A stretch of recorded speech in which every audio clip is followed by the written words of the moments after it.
In the middle of this harsh drought comes word tonight there is a rising concern over flooding. Forecasters now say a so-called Godzilla El Nino could be developing. Now, if it materializes, and that's a big if, we could have a record-setting wet winter. Good evening, I'm Sam Shane. And I'm Christina Anderson. New tonight, CBS 13's Nick James is asking, if it happens, will our levees hold up? Nick? Well, this El Nino shaping up is drawing comparisons to and bringing back memories of that widespread flooding back in 1997. Homes not far from this spot right here in Rio Linda were underwater.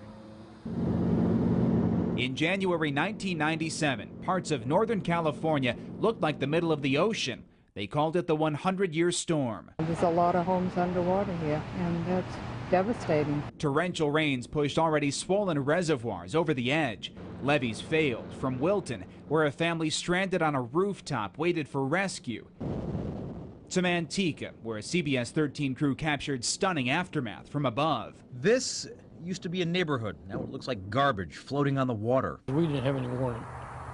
I mean, the water was there. In Rio Linda, Al Akins remembers the 97 floods like yesterday. Rising waters flowed into his house. A boat came and picked his family up on the porch. They're talking about El Nino this year. Could be bad news for us. We're paying attention with all the talk. Paul Devereaux manages the Flood Control Agency for the Natomas Basin.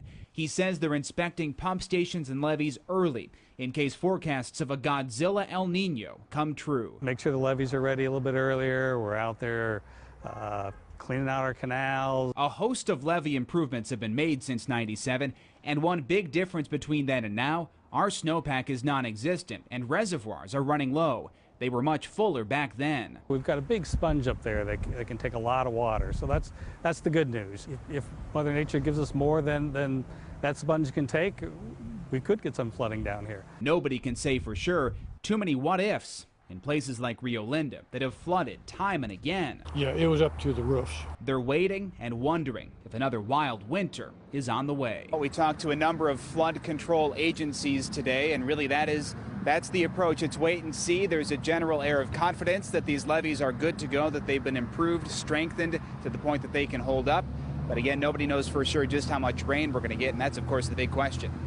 Absolutely. Nick James live in Rio Linda for us tonight. Nick, thank you. Sam? Christina, today's update on El Nino climate, scientists are saying now there's a 90% chance that it will continue through the winter. With meteorologist Laura Scurti to talk about this. If it's going to hit us, how certain are we? This stuff of predicting, as you well know, it's a tough business. Yeah, and it can really depend on where you even live in the state of California. Let's talk again about what El Nino is. See this bright splotch of white? Those are those warmer than normal sea surface temperatures right along the equator in the Pacific. This is an image from 1997, that historic El Nino event. Today's data showing these temperatures are even warmer at this point than they were back then. So that is indicating likely a strong El Nino through the fall and winter seasons. But keep in mind what that means.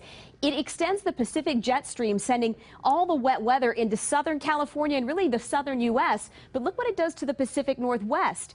That shifting jet stream keeps that portion of the country drier than normal. And here's Northern California, right in between those two features. So we could have a wetter than normal season during an El Nino event.